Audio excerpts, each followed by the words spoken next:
Bueno, pues yo vengo a hablaros de lo que es la historia de un centro de investigación, 50 años en la vida del Instituto de Astrofísica Andalucía.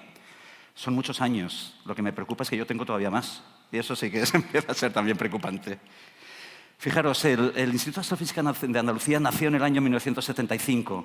Fue una iniciativa del Consejo Superior de Investigaciones Científicas para aprovechar la transparencia del cielo que tenemos en Granada. Era un cielo muy adecuado para hacer astronomía, con lo cual decidieron emprender esta aventura. Pero esta aventura solo se pudo realizar porque hubo un grupo de pioneros, un grupo de seres humanos fantásticos que fueron capaces de iniciar esta labor. Fijaros que iban perfectamente equipados. Podéis ver que llevan ropa térmica, llevan botas de monte, llevan Gore-Tex, llevan de todo. Fijaros, una maleta miserable, unos zapatos con los cuales vamos a la compra, etcétera. Vamos, pero ellos, una bombona echada a sus espaldas para poder comer y para poder defenderse en esas condiciones.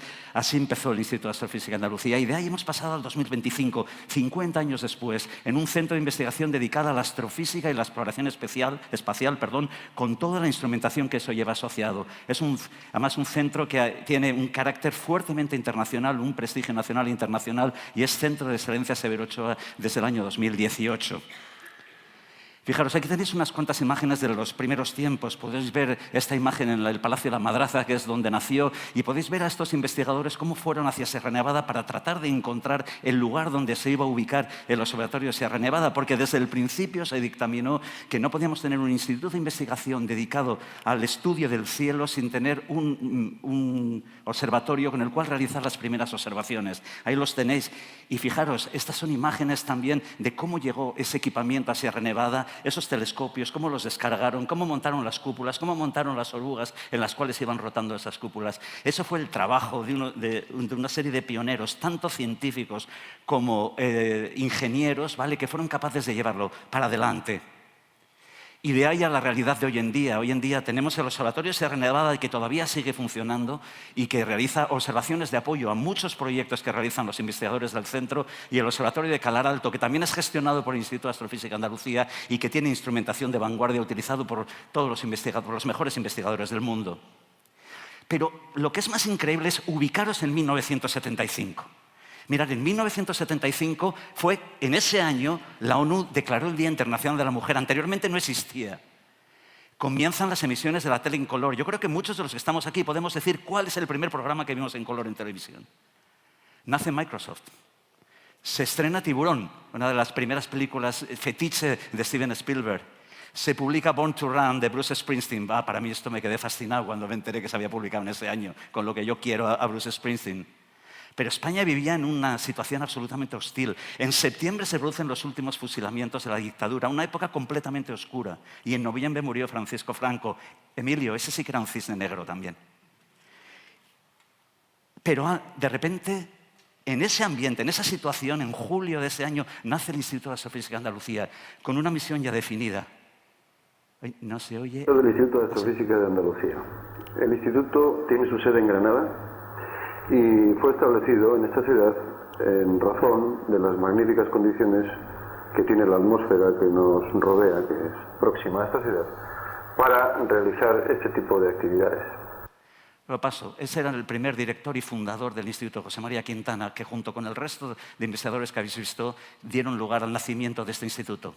Fijaros cómo ha cambiado el paradigma. En aquellos tiempos los únicos datos de los que disponían los astrónomos eran de la luz, porque los astrónomos lo que captamos es la luz y la interpretamos de acuerdo a las leyes. Somos capaces de interpretar la luz que recibimos a lo largo del espectro electromagnético para tratar de entender la física de los objetos que están en el cielo. En aquellos tiempos, fundamentalmente, luz en el visible y luz en el infrarrojo. Con los años se empezó a captar la luz a lo largo de todo el espectro de energías, a lo largo de todo el espectro electromagnético. Pero además también hemos incorporado nuevos mensajeros cósmicos. En el 2016 se descubrieron las primeras detecciones de ondas gravitacionales y hemos incorporado también las astropartículas, hemos incorporado también los rayos cósmicos. Tenemos ya una visión mucho más completa de lo que es nuestro universo. Y gracias a eso somos capaces de estudiar el universo en todas las escalas, desde lo más cercano, la atmósfera de nuestra Tierra, nuestros planetas, el sistema solar, el Sol, las estrellas, hasta llegar a los confines del universo. pero además siempre apoyado con el desarrollo de tecnología dentro de la casa. Tenemos la unidad de desarrollo instrumental y tecnológico que juega un papel fundamental porque desarrollamos aquellos instrumentos que necesitamos para resolver las preguntas científicas que nos estamos haciendo nosotros. Eso nos ha permitido, y voy a ir haciendo un balance entre lo que eran aquellos tiempos y lo que es la realidad hoy en día, ¿vale? Empezar con las primeras observaciones en el Mojón del Trigo, que si subís a Sierra Nevada todavía está allí, ¿vale? Que realizaban mis compañeros, hasta construir instrumentos de vanguardia como es el instrumento Cármenes, que está instalado en el telescopio de 3,5 metros de calar alto y con el cual se han detectado un gran número de exoplanetas y ya se están caracterizando, por ejemplo, sus exoatmósferas. O bien a participar en las grandes infraestructuras científicas que tenemos en tierra distribuidos por el mundo. El primero, el telescopio extremadamente grande que se instalará en Chile y que en el instituto participa en 2 de los instrumentos de segunda generación. SKO, un radiotelescopio que detectará las primeras semillas de la formación de estrellas y planetas, donde el instituto tiene una participación fundamental. CTAO, un detector de rayos gamma, ¿vale? y donde estamos realizando también una contribución clave, o el telescopio solar europeo. Pero si nos vamos al espacio, a la investigación espacial, si pasáis por el camino bajo de Huetor, veréis ese cohete que está allí, que es una muestra de los primeros cohetes de sondeo que utilizamos en el instituto para estudiar las condiciones de la atmósfera de la Tierra. Y de ahí hemos pasado a participar prácticamente en todas las misiones de la Agencia Espacial Europea que inspecciona el sistema solar. Hemos aterrizado en un cometa con la misión Rosetta. Estamos observando el Sol desde los polos con la misión Solar Orbiter. O vamos a ir camino de Venus. En 2029 lanzaremos la próxima misión que nos ubicará en Venus, nos llevará hasta Venus y nos permitirá conocerlo de una forma única. Fijaros, este es el primer artículo en la historia del instituto. Fue publicado en el año 1976 y lo que hace, si veis a la curva de arriba, es ver cómo varía la luz de una estrella cuando esa estrella es ocultada por otro objeto astronómico. De ahí hemos pasado, de estas primeras, que ahí participan Ángel Royán y Pilar López de Coca, que son los primeros investigadores del IAA que publicaron en una revista internacional con arbitraje. De ahí hemos pasado a detectar la estrella más antigua del universo fuera de nuestra galaxia gracias a utilizar el telescopio James Webb y aprovechándonos de las condiciones de ampliación gravitacional que se produce con la luz. O estudiar las poblaciones de estrellas en el centro de nuestra galaxia, estudiando cuál es la historia de la formación de estrellas allí. Este es el primer paper que estudió la atmósfera de la Tierra. Ahí veis la composición de los... ahí están Eduardo Batanera y José Juan López Moreno, 2 compañeros míos que lo publicaron en el 79. Y hemos pasado de estudiar esos perfiles de las componentes moleculares en la Tierra a estudiar todos los planetas del sistema solar o a estudiar miles de exoplanetas, ¿vale? Que están fuera de nuestro sistema solar, encontrando resultados tan maravillosos como que algunos de ellos tienen una densidad que lo hacen ser más ligero incluso que el algodón de azúcar, o que otros están llenos de agua. Y si nos vamos al extragaláctico, aquí estudiamos la luz de un núcleo activo de galaxias, que es el objeto compacto que está en el centro de las galaxias, que se alimenta por energía gravitacional. De ahí hemos pasado a obtener las primeras imágenes de agujeros negros, con esa región central oscurecida porque la luz es absorbida y ese anillo de luz que corresponde a la materia orbitando en la última órbita estable en torno al agujero negro. Está a grandes temperaturas, está a velocidades relativistas y produce esa luz, produciendo ese anillo de luz que somos capaces de detectar. O cartografiar grandes muestras de galaxias, como es el proyecto JPAS o fue Califa, que nos permite estudiar cuál es la evolución de las galaxias o estudiar cuál es la evolución del universo.